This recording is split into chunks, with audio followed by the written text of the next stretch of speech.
오늘은 누가복음 15장, 누가복음 15장 찾아보세요. 찾았으면은 11절에서 24절까지를 같이 마음을 모아서 공독을 하겠습니다. 11절부터 시작. 또 이르시되 어떤 사람에게 두 아들이 있는데 그 둘째가 아버지에게 말하되 아버지여 재산 중에서 내게 돌아올 분깃을 내게 주소서 하는지라. 아버지가 그 살림을 각각 나눠 주었더니 그 후 며칠이 안 되어 둘째 아들이 재물을 다 모아가지고 먼 나라에 가서 거기서 허랑방탕하여 그 재산을 낭비하더니 다 없앤 후 그날에 크게 흉년이 들어 그가 비로소 궁핍한지라. 가서 그 나라 백성 중 한 사람에게 붙여 사니 그가 그를 들로 보내어 돼지를 치게 하였는데 그가 돼지 먹는 쥐없는 너로 배를 채우고자 하되 주는 자가 없는지라. 이에 스스로 돌이켜 이르되 내 아버지께 양식이 풍족한 품꾼이 얼마나 많은가. 나는 여기서 뒤로 죽는구나. 내가 일어나 아버지께 가서 이르시기를 아버지 내가 하늘과 아버지께 죄를 지어 사오니 지금부터는 아버지의 아들이라 감당하지 못하겠나이다. 나를 품꾼의 하나로 보소서 하리라 하고 이에 일어나서 아버지께로 돌아가니라. 아직도 거리가 먼데 아버지가 그를 보고 친히 여겨 달려가 목을 안고 입을 맞추니 아들이 이르되 아버지 내가 하늘과 아버지께 죄를 지어 싸우니 지금부터는 아버지의 아들이라 일컬음을 감당하지 못하겠나이다 하나 아버지는 종들에게 이르되 제일 좋은 옷을 내어다가 입히고 손에 가락지를 끼우고 발에 신을 시기라. 그리고 살찐 송아지를 끌어다가 잡으라. 우리가 먹고 즐기자. 이 내 아들은 죽었다가 다시 살아났으면 내가 이랬다가 다시 얻었노라 하니 그들이 즐거워하더라. 아멘. 기도드리겠습니다. 천지 만물을 지으시고 인간의 생사와 화복을 주관하신 하나님 아버지, 이 아침에 주님의 음성을 듣도록 허락하시고 또 주님께 찬송으로 예배 올려드림을 감사하게 생각합니다. 주님, 저희들이 지금까지 살아온 것도 주님의 은혜였습니다. 저희들의 남은 삶도 주님의 은혜 속에서 주님의 뜻에 합당한 삶이 될 수 있도록 주님께서 이끌으시고 도와주시옵소서. 예배를 올려드리는 시간입니다. 마친 시간까지 성령께서 함께 해주시고 저희들의 마음밭을 갈아주셔서 주님의 큰 사랑의 말씀을 깨달을 수 있도록 주님 감동을 받을 수 있도록 주님 도와주시옵소서. 저희들의 모든 것을 주님께 부탁드리며 예수님 이름으로 감사하며 기도 올립니다. 아멘. 며칠 전에 추석이 지나갔죠. 추석이 되면 어때요? 고향 찾아오는 자녀들이 어떻게 옵니까? 양손에 들고 부모에게 드리려고 옷도 제일 좋은 깨끗한 옷으로 갈아입고 그렇게 부모를 찾아갑니다. 근데 요즘은 세월이가 바뀌어가지고 부모가 자식들을 또 찾아가는 경우도 종종 있습니다. 왜 그러냐면은 자식들이 올라 그러면은 먼 거리에서 자식들 다 움직이려고 하면 힘드니까 부모가 자식들을 찾아가는 그런 경우도 있습니다. 근데 우리 어른들 옛날 말씀 중에서 부모는 자식을 이기지 못한다라고 하는 말을 가끔 들어봅니다. 자식 이기는 부모 없어. 그렇게들 말을 많이 해요. 근데 자식이 부모를 못 이긴다라는 말은 안 되는 줄 자식이 요거를 하면 안 되는 줄 알면서도 자식이 말을 들어준다는 겁니다. 오늘 말씀은 지난 앞에 15장 말씀에 이어서 하나님이 죄인을 찾으시는 비유의 말씀입니다. 이 시간 모두 듣고 우리의 시간들 되시기를 소망합니다. 11절을 한번 봅니다. 또 이르시되 어떤 사람에게 두 아들이 또 이르시되 그 앞에 어떤 말씀이 있었다는 겁니다. 또 이르시되 그렇게 말씀하고는 또 이렇게 말씀한다 그 말입니다. 그 말씀이 어떤 사람에게 두 아들이 있다는 거예요. 그런데 두 아들 중에 한 아들이 이렇게 말을 합니다. 12절 같이 한번 읽어보세요. 그 둘째가 아버지에게 말하되 아버지여 재산 중에서 내게 돌아올 분깃을 내게 주소서 하는지라 아버지가 그 살림을 각각 나누어 주었더니 아들이 아버지 기왕 줄 거 그 상속을 빨리 나한테 넘겨주세요. 이렇게 이야기를 한 거예요. 이 상속권에 대해서는 신명기 21장에 잘 기록이 되어 있습니다. 신명기 21장을 찾아보니까 294페이지. 294페이지. 찾았으면은 15절에서 17절까지를 21장 15절입니다. 같이 읽어봅니다. 시작. 어떤 사람이 두 아들을 두었는데 하나는 사랑을 받고 하나는 미움을 받다가 그 사랑을 받는 자와 미움을 받는 자가 둘 다 아들을 낳았다 하자. 그 미움을 받는 자의 아들이 장자이며 자기의 소유를 그의 아들들에게 기업으로 나누는 날에 그 사랑을 받는 자의 아들을 장자로 삼아 참 장자 곧 미움을 받는 자의 아들보다 앞세우지 말고 반드시 그 미움을 받는 자의 아들을 장자로 인정하여 자기 소유에서 그에게는 두 몫을 줄 것이니 그는 자기의 기력의 시작이라 장자의 권리가 그에게 있음이니라. 이 말씀은 아들에게 상속권을 물려주는 규례입니다. 아버지가 아들들에게 상속권을 물려주는데 이 장자에게는 3분의 2를 주고 또 차자에게는 3분의 1을 준다라고 이렇게 규정을 하고 있습니다. 그러니 이 둘째 아들이 나도 아버지의 재산을 가지고 상속을 받아야 되겠다. 이렇게 생각한 거예요. 자, 본문 12절을 다시 보세요. 본문 12절. 그 둘째가 아버지에게 말하되 아버지의 재산 중에서 내게 돌아올 분깃을 내게 주소서. 그러면은 장자가 둘째 아들이니까 맏아들에게는 많이 주겠죠. 그리고 둘째 아들에게는 그 둘째 아들에 대한 분깃을 주게 되어 있습니다. 그런데 규정을 하고 있어요. 그러니까 둘째 아들이 그걸 알고 내게 돌아올 분깃을 아버지 주십시오. 그렇게 말을 하니 아버지가 참 이놈이 아직까지 나가가지고 그렇게 할 것이 아닌데 집을 나가가지고 지가 지 맘대로 살려고 하니까 아버지가 어쩔 수 없이 재산을 그 분깃을 나누어 줍니다. 아버지는 그 재산을 나눠주면서 둘째 아들의 요구가 참 안타깝고 실망스럽기도 하고 그런 마음이 있었던 거예요. 그러나 아버지는 그 아들의 요구대로 분깃을 나누어 줍니다. 그것을 뭐라 그래요? 부모가 아들을 못 이긴다 그래요.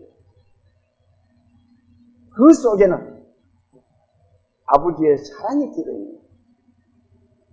그래, 네가 가서 해보고 안 되거든 다시 돌아오너라 하는 아버지의 간절한 마음이 들어있는 겁니다.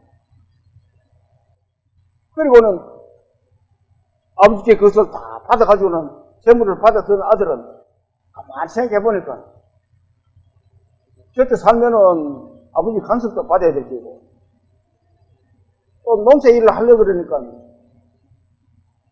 힘이 들잖아요. 그러니까 내가 다른 나라에 가가지고 멋지게 한번 살아보겠다는 거예요. 아버지의 간섭도 안 받고 자기 마음대로 한번 살아보겠다는 겁니다. 옛날에 우리 시골에서 그런 일들이 있었습니다. 이 차자가 아버지한테 제사를 받아가지고는 그때는 놀이고 밭이 있었습니다. 아버지 저한테 또 공기실 주세요. 받아가지고는 팔아가지고는 도시로 나갔어요. 그래 가가지고는 자기가 고생해서 땀 흘리지 않는 돈이 기쁩니다. 어떻게 잘못하고 패가 망치를 해버렸어요. 그런 사람이 있는가 하면 또 다수성가했는 분들도 있었어요. 그런데 이 둘째 아들은 주세요. 아버지 내 봉깃을. 그리고 가지고는 떠납니다. 13절을 봅니다. 그 후 며칠이 안 되어 둘째 아들이 재물을 다 모아가지고 먼 나라에 거기서 허랑방탕하여 그 재산을 남긴다. 둘째 아들은 가만히 있어 보니까 도저히 여기 있어는 안 되겠다. 그리고 며칠이 지나가지고는 그 돈을 몽땅 가지고 먼 나라로 갔다 그럽니다. 먼 나라, 가깝게 있는 것이 아니고 멀리, 아버지로부터 멀리 떠났다는 거예요. 아버지로부터 멀리 떠났다는 것은 아버지의 간섭도 안 받는 부분도 있지만 아이고 내가 이제 가면은 아버지께 안 돌아올 거야 하는 그런 마음도 생각해 볼 수가 있습니다.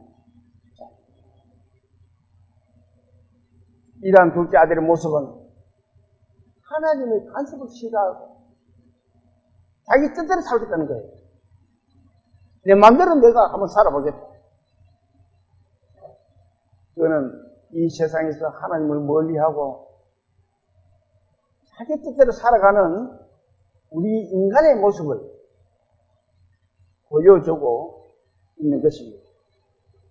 그래서 이 둘째 아들은 먼 나라로 갔어요. 거기 가서 이제는 돈도 있겠다. 허랑방탕하게 썼다 그러잖아요. 허랑방탕하게. 그 재산을 낭비하더니 사람이 갑자기 돈이 생기면은 돈이 이 바람같이 날아갑니다. 돈도 자꾸 계단을 밟아 버렸는 이게 돈을 버린 사람들은 흡입을 못해요. 그렇지만 한목에 돈이 뭉뚱 챙기면은 사람들이 돈 관리가 잘안 돼요. 이 복권을 샀다 하는 사람들 중에서 잘 됐다는 사람이 몇 프로밖에 안 된다는 겁니다. 왜 그러냐면은 갑작스럽게 돈이 수십억 생겨버리니까 하는 일도 다 그만두고 그만 그 돈 가지고 사랑방탕했어요. 나중에는 알거리지가 된다는 그런 사회적인 어떤 그런 일들도 우리가 있는 것을 방송으로 가끔 들어봅니다. 예. 거기에 간 둘째 아들은 사랑하니 가보니까 재미있는 것들이 많거든, 세상에. 아버지가 준 돈을 잘 아껴가지고 어떤 사업을 하든지 그래야 되는데, 가가지고 보니까 돈은 있겠다. 세상에 재미있는 것들은 많고 하니까 그만 세상에 유혹에 빠져버린 거예요. 그 유혹을 이기지 못한 이 둘째 아들은 그만 막 하랑방탕에 돈을 쓰는 거예요. 그리고는 나중에 그건 타락해져버려. 돈을 다 쓰고 나니까 어때요, 사람이? 우리 속담에 차들이 바람 들면 뭐라 그래요? 썩돌보다 못하다는 말이 있습니다. 그래도 아들은 생각을 많이 했겠죠. 아버지 곁을 떠나면서. 내가 가서 부지런히 해가지고 돈을 막 벌여야 돼. 그런 생각도 했을 수도 있습니다. 그런데 이 아들은 세상에 가서 보니까 세상이 너무 마음에 들어. 먹고 노는 거, 그랑방탕하게 쓰는 것이 너무 마음에 드니까 거기서 돈을 다 날려버린 거예요. 아버지께 물려받은 그 재산을 날려버린 한진한 이 둘째 아들은 어떻게 되는가 한번 볼까요? 14절 같이 한번 읽어봅니다. 14절 다 없앤 후 그 나라에 크게 흉년이 들어 그가 비로소 굶기만지라. 돈도 다 쓰고 없는데 마침 그 나라에 큰 흉년이 들었어요. 이 설상가상으로 돈도 없는데 흉년까지 들고 보니까 이제 먹을 것이 없어. 굶어 죽게 되었다는 거예요.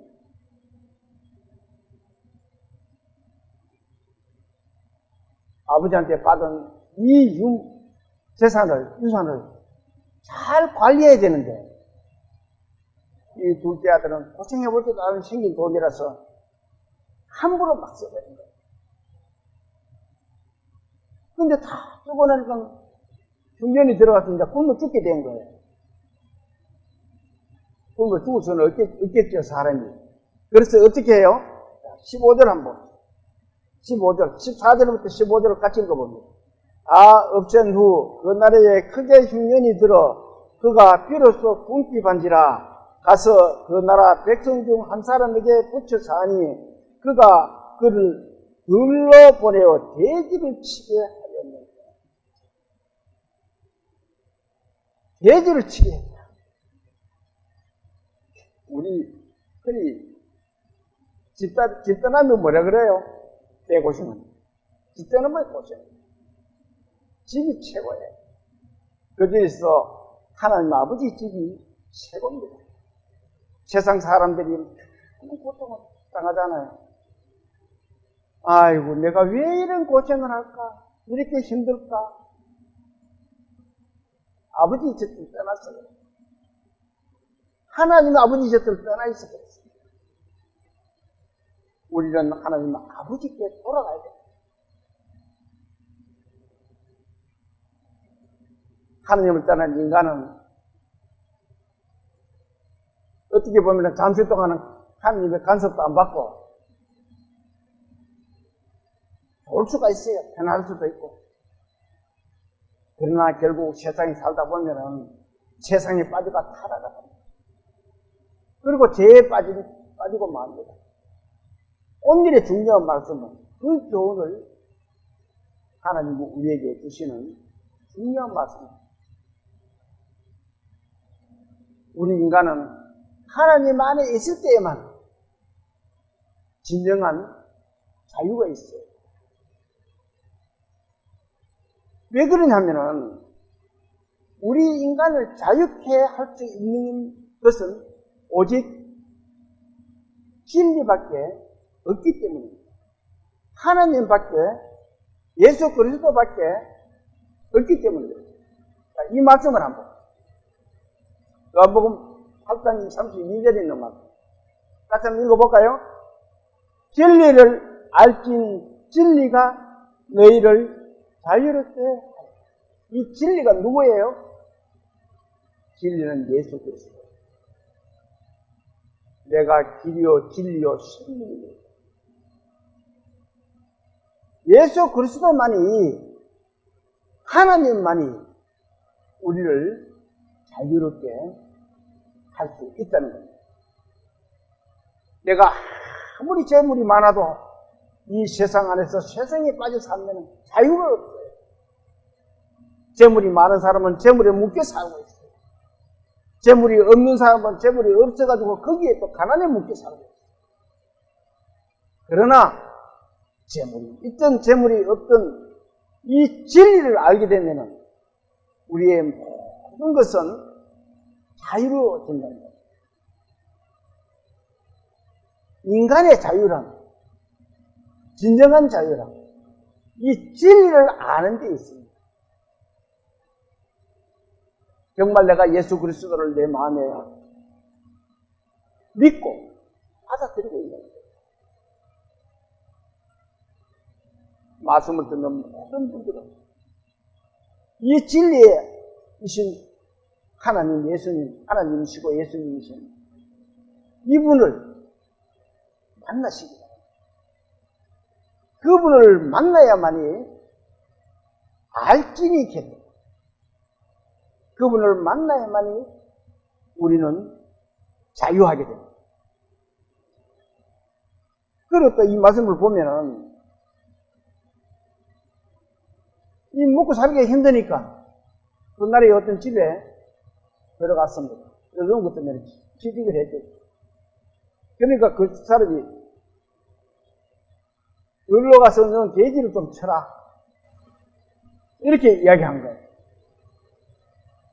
이 이스라엘 유대인들은 돼지를 싫어합니다. 이 말씀을 한번 볼까요? 레위기 11장 7절에 있는 말씀. 같이 한번 읽어보세요. 돼지는 굽이 갈라져 쪽발이로 돼 책임지를 못함으로 너희에게 어떻다고요? 부정. 하필이면은 아버지 집에서 떠나가지고 부정한 데 가서 이 돼지를 치게 되었다는 겁니다. 이 말씀은 아버지 곁을 하나님께서 떠난 우리는 부정하게 살고 있다는 거예요. 부정한 곳에 살고 있다는 거예요. 그러면서 8절을 또 한번 8절 같이 한번 읽어볼까요? 돼지는 굽은 갈라졌으나 책임지를 못함으로 너희에게 부정하니 너희는 이런 것을 고기를 먹지 말 것이며 그 사체도 어떻다고요? 만지지도 말고.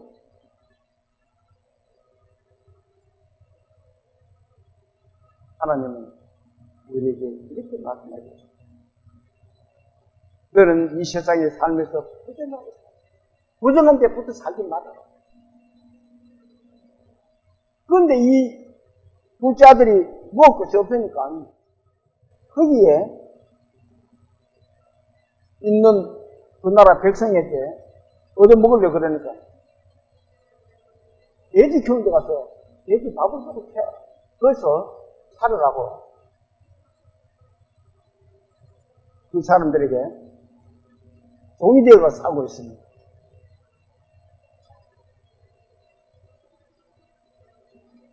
이 유대인들은 돼지고기를 먹지도 않을 뿐더러 가장 돼지를 치는 것은 생각도 못하고 아주 꺼려하는 것이 돼지 치는 겁니다. 그런데 배가 너무 고픈 이 아들은 어떻게 해요?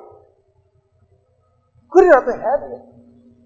그래서 돼지를 치는데 16절을 또 같이 읽어봅니다. 16절 시작. 그가 돼지 먹는 지엄 열매로 배를 채우고자 하되 주는 자가 없는지라. 돼지를 치러 갔는데 워낙 중년이 준다 보니까 먹을 것이 너무 없는데 그래서 배가 고프니까 지엄 열매라도 내가 먹어야 돼요. 지엄 열매가 어떤 건지 한번 볼까요? 이것이 지엄 열매. 우리 집 지엄 열매 실제로 갖다 놓은 것도 있습니다. 예. 오늘 이렇게 말라온 겁니다. 이 지엄 열매, 이것을 먹으려고, 이제 이 배가 너무 고프니까, 이 탕자가 그렇게 말을 하는 거예요. 이 지엄 열매는 지중해 연안에 있는 모든 나라에 서식하는 나무 열매입니다. 나무고 열매입니다. 그런데 이 열매는 주로 짐승의 살용으로 쓰이고 있습니다. 그 말씀은 하나님이 우리에게 큰 의미를 주는 말씀입니다. 네가 세상에서 아무리 잘 먹고 잘해도 하나님을 떠나면은 배고픈 사람이다. 그것을 말씀을 해주고 있습니다. 이 굶주린 둘째 아들은 그거라도 얻어먹으려고 전 열매라도 대접 있는 전 열매라도 내가 좀 먹어야 되겠다. 이렇게 생각한 거예요. 그런데 참 인간이 살아가는 데는 수많은 불행들이 찾아요. 그 불행 속에 때에 따라서는 하나님을 찾도록 하는 동기부여가 될 수도 있음을 우리는 생각해 봐야 돼요. 세상 사람들에게는 기회다. 그렇게 말할 수가 있어요. 하나님을 만날 만할 때에 하나님을 찾으라고 해요. 세상 사람들에게 그런 기회가 되면 이 탕자에게는 이 가난을 기회로 주신 거예요. 하나님을 찾을 수 있는 동기부여를 해준 것이 가난이었어요. 우리 세상 사람들에게는 온갖 핍박과 온갖 문제들이 다 생겨요.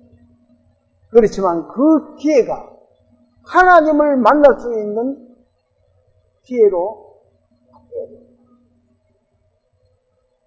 세상 사람들은 그 기회를 못 참습니다. 그러면 어떻게 돼요? 먼저 그 기회를 찾은 우리가 그들에게 일깨워주고 소개를 해야 됩니다. 사람의 가난과 핍박과 모든 어려움들은 하나님의 은혜를 깊이 인식하게 되는 기회가 될 수가 있습니다. 이 둘째 아들은 너무 배가 고파서 이 지역 열매를 먹을 만큼 어려운 상태가 되었습니다. 그러니 어떻게 해요? 이제 아버지를 생각하게 됩니다. 하나님을 생각하게 됩니다. 부자는 하나님을 찾기를 못합니다. 부자가 하늘나라에 들어가기는 어때요? 낙타가 바늘 구멍에 들어가기만큼 어렵다는 거예요. 왜 그러냐면 물질이 풍부한 사람은 마음이 풍부해요. 물질이 가난해야만요. 마음도 가난해요. 물론 물질이 많아도 마음이 가난한 사람도 있습니다. 다 그렇다는 건 아니고 대체로 물질이 풍부한 데는 마음이 가난해요. 마음이 부자가 됩니다. 이만큼 잘 사는데 천국이 또 뭐 천국이 있어. 이게 천국인데 할 정도가 되면은 그 사람은 마음이 부자. 이렇게 부자가 되었던 재물을 많이 가지고 먼 나라로 갔던 둘째 아들은 세상 탄진하고 지연 열매를 먹을 만큼 가난해지니까 이때 기회를 잡은 거예요. 아버지를 생각하게 돼요. 그 전에는 아버지를 생각할 수가 없었어요. 먹고 살고 뭐 공부하니까 가정 방탕에 쓰다 보니까 아버지를 생각할 수가 없었어요. 그런데 재물을 다 탄진하고 나니까 아버지가 생각나는 거예요. 17절을 같이 한번 읽어봅니다. 시작. 이에 스스로 돌이켜 이르되 내 아버지에게는 양식이 풍족한 국꿀이 얼마나 많은가. 나는 여기서 두려집니다. 내가 이 생각을 못했구나. 내 아버지 집에는 일하는 풍꿀이 얼마나 많은데 나는 여기서 두려집니다. 배가 고파서 죽는 거야. 그 지연 열매라도 뭐 한번 먹어보려고 그러니까 막 돼지들이 지껏 먹는다고 막 날리는 거예요. 꿀꿀꿀꿀 왜 네가 먹으려고 그래? 돼지들 그것도 못 먹더라. 그래서 이 환자는 생각하는 거예요. 내 아버지 집에 가면은 기쁨이 얼마나 많아.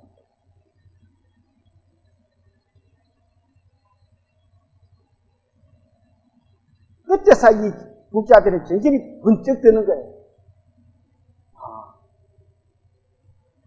돌이켜 가자. 이에 스스로 돌이켜. 이 돌이켜라는 말은 죄에 빠진 인간이 하나님께 돌아가기 전 자신의 행동을 뉘우치고 회개하는 것을 말하는 것입니다. 죄에 빠진 사람이 내가 잘못했구나. 이것이 돌이키는 겁니다. 그렇게 돌이킨 아들이 어떻게 해요? 18절 똑같이 한번 읽어볼까요? 내가 일어나 아버지께 가서 이르기를 아버지 내가 하늘과 아버지께 죄를 일어나서 그렇게 생각해보니까 아버지에게 가야 되겠다. 그래서 일어나 아버지께 가서 하자. 내가 아버지한테 가서 이렇게 해야 되겠다. 그것을 깨달은 거예요. 회개라. 마음이 변해야 돼요. 그리고는 그 변한 마음이 행동이 옮겨져야 돼요. 그래야 진정한 회개가 되는 것입니다. 이 말씀을 한번 볼까요? 또? 로마서 10장 10절에 있는 말씀. 같이 한번 읽어봅니다. 사람이 마음으로 믿어 의에 이르고 입으로 시언하여 구원해. 마음에 내가 돌이켜 아버지께로 가야 돼. 벌써 이 마음은 회개의 마음입니다. 그걸 아버지께 돌아가겠다는 그 마음, 생각은 죄인이 회개하는 마음. 그리고 의에 이르고 가요.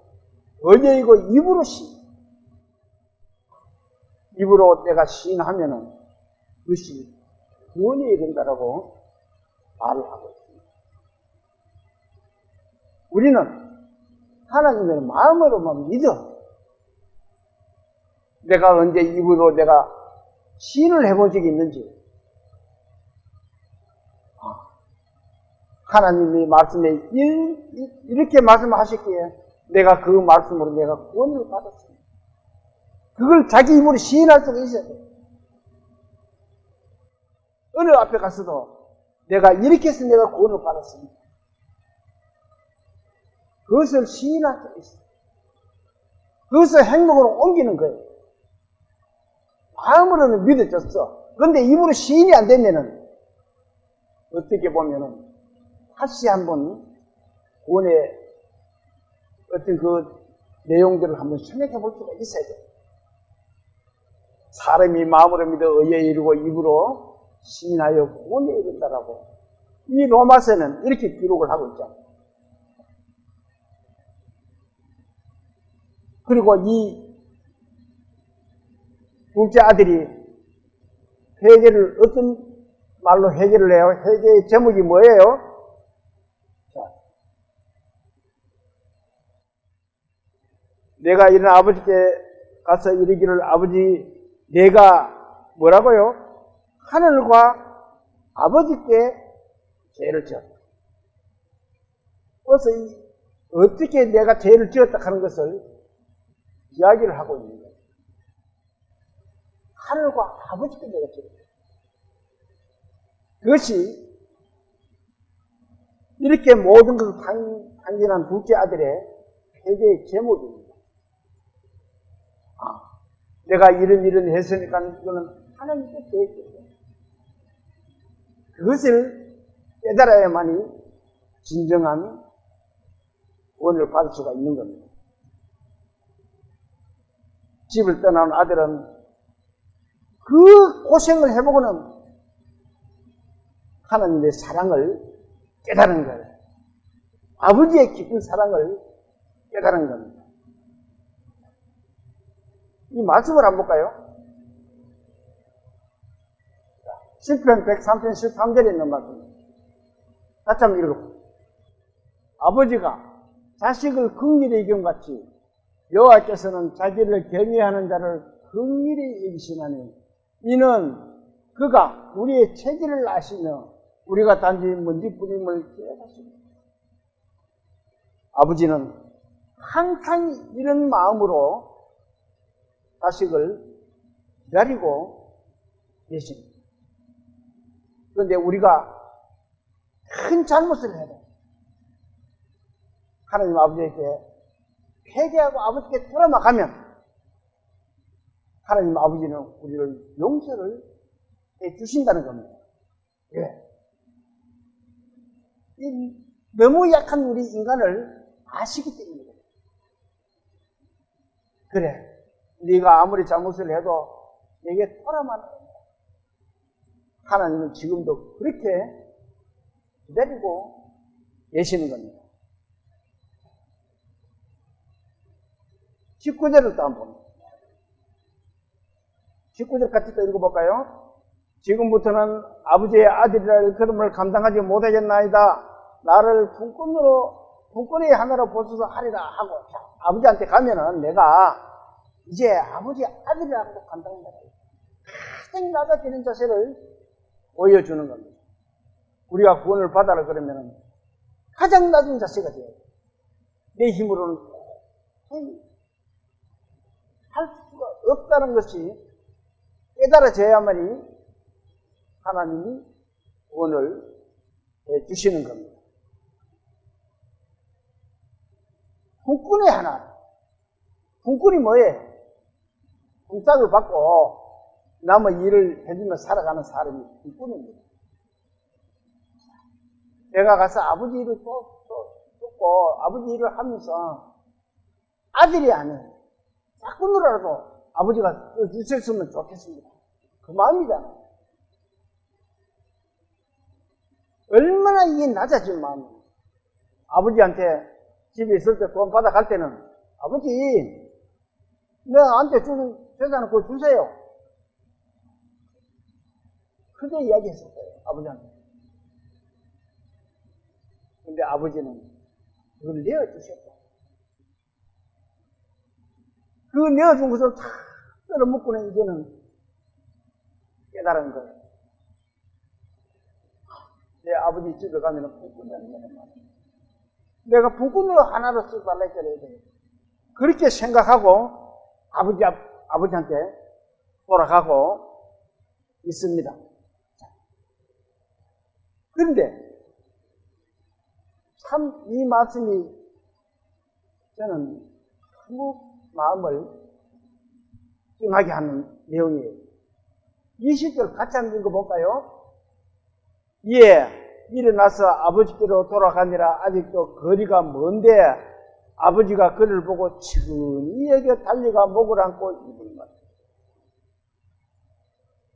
참 이 아들이 탁 때려먹고 거지 같은 옷차림으로 아버지를 찾아가는데 아버지가 멀리서 보고 있어요. 아들이 먼저 못 봤어. 아버지가 먼저 보고 있는 거예요. 아버지는 매일같이 기다리는 거예요. 이 아들이 혹시나 오늘이나 바로 올려나 석당문 앞에서 보고 있는 거예요. 우리 아들이 언제 올려나. 참 이 말씀 속에 하나님의 진정한 사랑이 숨겨져 있어요. 하나님은 이 세상에 속해서 살아가는 많은 사람들을 보고 손짓을 합니다. 너희들 나에게 오너라. 언제 올려나? 문 앞에서 기다리고 또 바라보고 있습니다. 혹여 이 말씀을 듣는 믿지 않는 분들이 계신다면 이 아버지의 마음을, 하나님의 마음을 잘 생각해 보시기 바랍니다.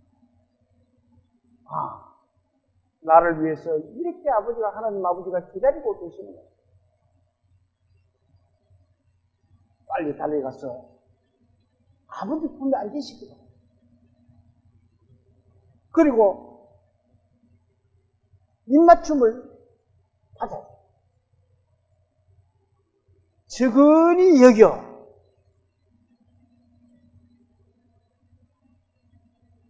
하나님은 오늘도 하나님께서 떠나 세상에 살고 있는 모든 사람들에게 돌아오기만을 기다려요. 그런데 이 아들이 돌아오니까 어떻게 해요? 세상이 불쌍히 여기다. 아이고, 이놈 이제로 돌아왔구나. 이 거지같이 해가지고. 그런데 아이고, 야야 냄새난다, 가서 씻고 먼저 오느라. 이거 아니에요. 하나님은 그 거지같이 돼지 치는 돼지 그 냄새가 얼마나 독해요. 시골에 집을 보면은, 집 있는 사람들 보면은, 돼지 키우는 데 옆에는, 소 키우는 옆에는 가끔 이 전원주택을 지어도, 돼지 키우는 옆에는 집을 못 짓습니다. 이 냄새가, 이 기후가, 뭐라 합니까? 저압이라 합니까? 그게 되면은, 이 공기가 다 낮게 퍼져가지고, 멀리까지 그 냄새가 들어옵니다. 그런데 이 돼지 키우는 사람이 옷이나 갈아입었겠어요? 그대로 아버지께 달려갑니다. 그러니까 아버지께 오니까 아버지가 여기서 보고 쫓아와가지고는 그 냄새나는 아들을 끌어안고는 입을 맞추는 거예요. 씻기는 어떻게 씻었겠어요? 우리가 처음 시작할 때 제가 말씀드렸습니다. 명절이라고 아들, 딸들이 옷도 좋은 거 입고, 목욕도 잘하고, 그리고 머리도 손질하고, 우리가 부모를 찾아갑니다. 우리 손주들도 그래 왔어요. 그러면 내가 일일이 하나 안아주면서, 착하다,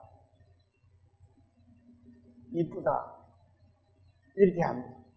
근데 이 아들은 돼지 치다가 왔으니까 굶어 죽을 행배되는데 무슨 옷이 있겠으면 어떻겠어요? 그래 작은 아들을 안아주면서 입까지 맞춥니다. 이게 입맞춤이라는 것은 참 중요한 내용입니다.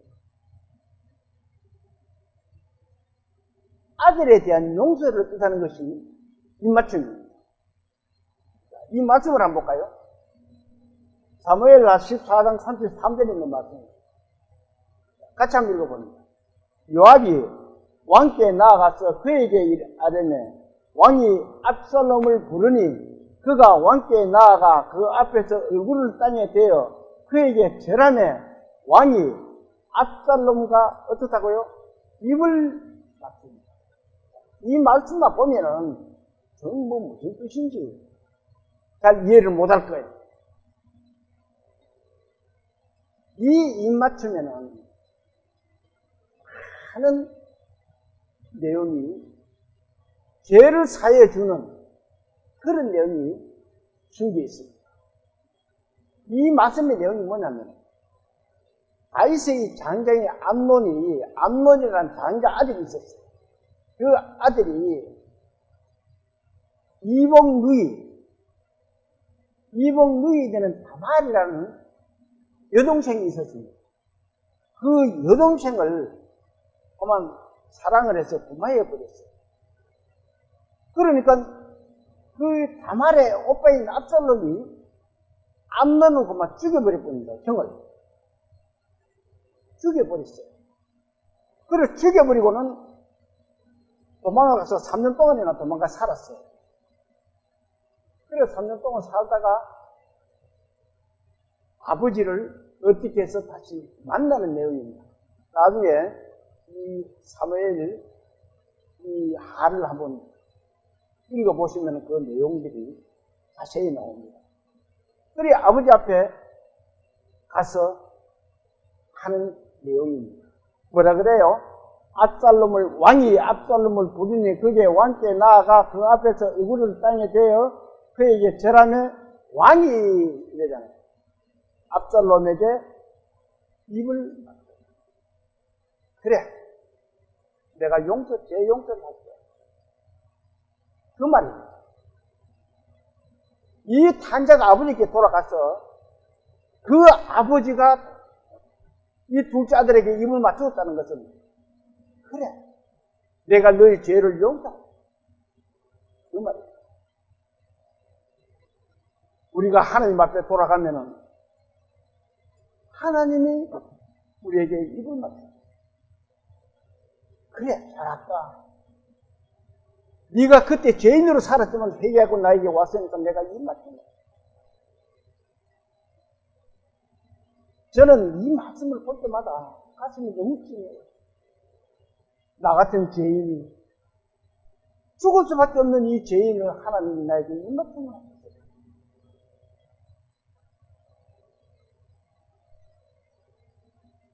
모두 하나님의 입 맞춤을 경험하는 그런 우리 믿음의 그리스도인들 되시기를 소망합니다. 이 입맞춤은 죄를 자백하고 벌을 받으려고 돌아온 아들에 대한 끝없는 용서와 사랑이 담겨져 있습니다. 그래서 아버지가 입을 맞춥니다. 그리고는 어떻게 해요? 20절부터 21절을 같이 읽어보면 20절부터 시작. 이에 일어나서 아버지께 돌아가니라. 아직도 거리가 먼데 아버지가 그를 보고 지근히게 달려가 목을 안고 입을 맞추니 아들이 이르되 아버지 내가 하늘과 아버지께 죄를 지었사오니 지금부터는 아버지의 아들이라 일컬음을 감당하지 못하겠나이다. 아버지가 아들을 안고 있는데 아들이 그렇게 말합니다. 내가 하늘과 아버지께 죄를 지었다. 그러니 아버지 아들이라 하는 아들 자체라는 말을 나는 감당하지 못하겠어요. 그렇게 크게 뉘우치는 거예요. 그 고백을 하는 겁니다. 이 아들이 아버지한테 돌아올 때 무엇을 가지고 왔어요? 가져온 게 있겠어요? 거지가 뭘 가져왔겠어요? 아버지 앞에 빈손으로 돌아왔다. 단 한 가지 더 큰 것을 가져왔어요. 그것이 뭐냐면 회개의 고백을 가져온 겁니다. 내가 하나님의 아버지의 아들이라는 것을 감당하지 못해요. 그 고백이 아버지께 주는 가장 큰 선물입니다. 보따리 손에 들고 있는 선물보다 더 큰 선물이 뭐냐면 죄인이 아버지께 돌아갈 때는 우리가 하나님 아버지 앞에 돌아갈 때는 있는 대로 빈손으로 돌아가요. 하나님 아버지 내가 아버지 앞에 가져온 것이 하나 오직 아버지 앞에 내가 빈손으로 왔습니다. 그렇지만 하늘과 아버지께 죄를 지었습니다. 이것이 하나님 아버지에게는 가장 큰 선물이에요. 그보다 더 큰 선물이 없어요. 죄인이 하나님 앞에 돌아갈 때는 그것이 가장 큰 선물을 들고 하나님 앞에 가는 겁니다. 그런데 사람들에게 물어봅니다. 왜 좀 나오지? 아니, 우선 담배부터 좀 끊고. 하원에 우리 어떤 친구, 극하는 친구가 있어요. 김 목사 조금만 있어봐라. 내 담배부터 좀 끊고 술좀 끊고 그래 갈게. 하나님은 그걸 원하지 않아요. 있는 대로 와야 돼. 거지만 거지라도 되고 딱 한 가지 가져올 것은 회개와 고백을 가져와요. 하나님 아버지 내가 죄인이었습니다. 그것을 입으로 시인하면은 뭘 해요? 구원에 이른다고. 그 사실이 없으면은 내가 정말 하나님의 사랑을 받은 사람이 맞는지 각자가 생각을 해요.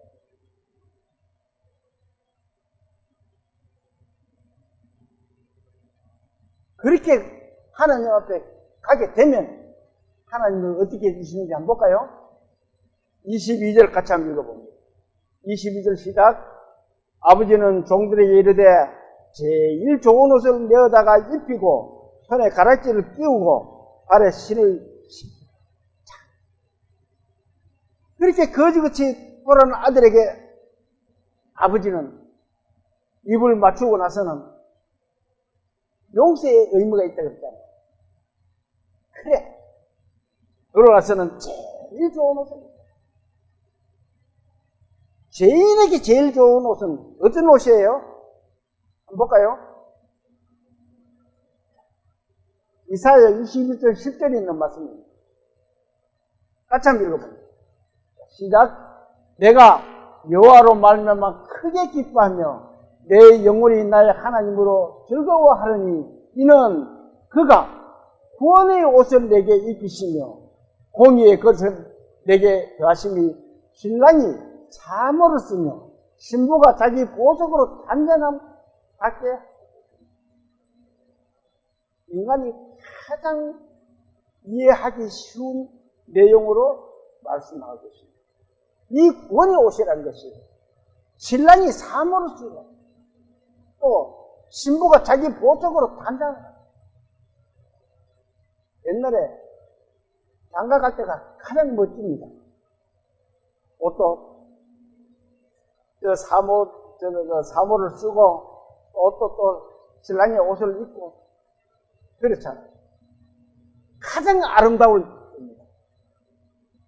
이 구원의 옷이라는 게 그렇게 아름다운 거라는 거예요. 이 죄를 가지고 고백했을 때 하나님은 그에게 구원의 옷을 제일 좋은 옷이라 그러잖아요. 인간이 개인이 받아야 될 옷 중에 제일 좋은 옷이 하나님의 구원의 옷입니다. 그 구원의 옷을 입어야 돼요. 죄를 내가 고백을 했어요. 하나님 아버지, 내가 하늘과 아버지에게 죄를 지었습니다. 이렇게 고백을 했을 때 나는 죄인입니다.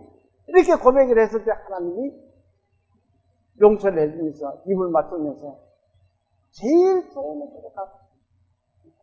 그것이 구원의 옷이랍니다. 그리고는 구원의 옷을 입히시고는 또 어떻게 해요? 두 번째로는 손에 뭘 끼워요? 가락지를 끼워요. 가락지를 왜 끼워줘요? 이 가락지는 인장 반지입니다. 가락지가. 지금 우리나라 반지들은 뭐 그런 인장 반지로 하지를 안 하는데, 인장이 뭐냐면 도장이잖아요. 옛날에 로마 시대 때는 이 인장 반지는 이 도장이었었습니다. 베너라는 영화를 보셨는가 모르겠는데, 그 베너가 이 적장이 아니고 자기를 배 밑에서 노를 젓는 그의 제일 높은 사람이죠. 이름은 좀 생각이 안 나는데, 그거 보면은 그 사람을 살려준 거예요. 그럴 때는 그 사람이 자기의 낀 인장 반지를 이 베너에게 끼워줍니다. 나의 모든 것은 너희 것이다. 이 인장 반지라는 것은 하나님의 유업을 너에게 준다는 겁니다. 하나님의 모든 것을 이 구원의 옷을 입은 사람들에게는 하나님의 유업을 받을 수 있는 자격을 준다는 거예요. 그것이 반지. 하나님이 구원이어서 입으시고, 그러니까 하나님의 유업을 주신다는 거예요. 그리고는 또 뭐예요? 손에 가락지를 끼우고 발에 어떻게 한다고요? 신을, 발에 신은 왜 신어요? 신을 어떨 때 신어요?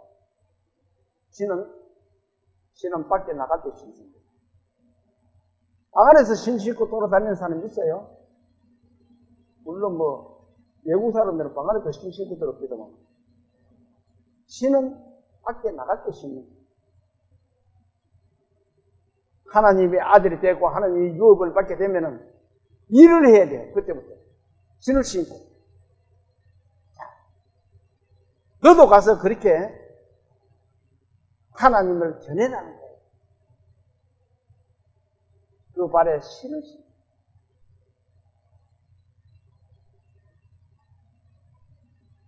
우리 믿음의 그리스도인들은 모두가 구원의 옷을 입고 또 하나님이 주신 인장 반지를 끼고 있고 신을 신었습니다.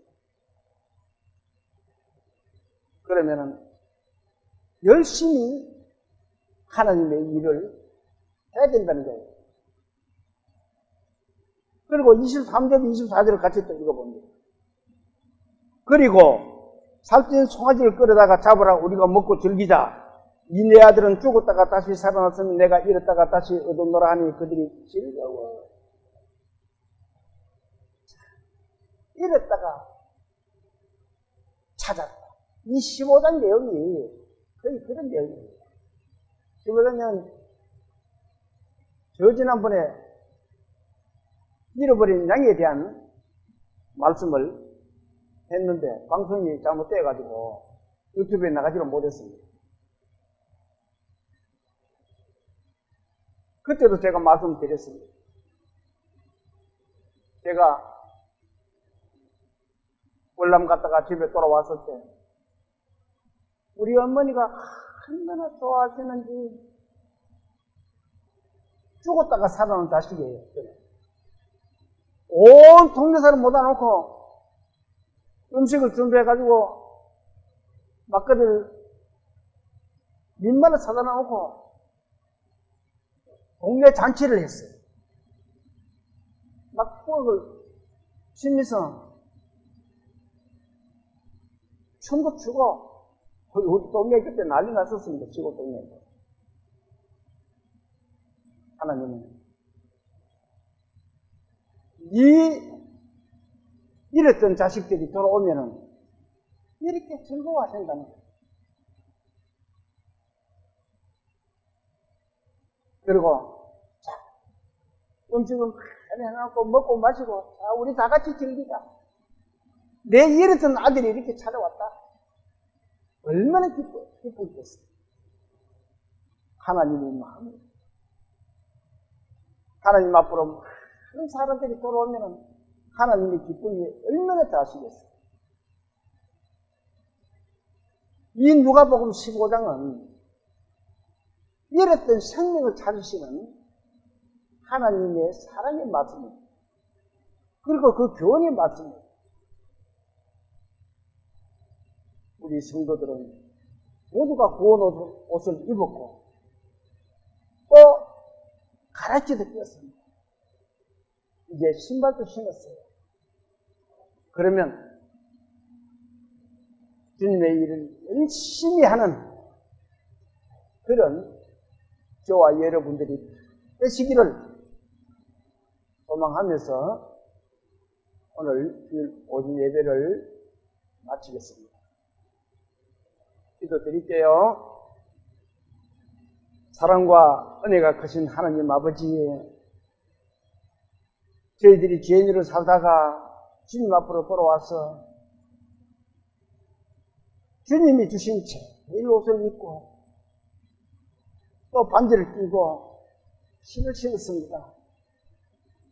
감사드립니다. 주님, 저희들의 남은 삶이 이 세상에 아무리 고달픈 일이 있더라도 하나님을 생각하면서 주님의 일에 열심히 살아갈 수 있도록 주님 저희들을 도와주시고 이끌어 주시옵소서.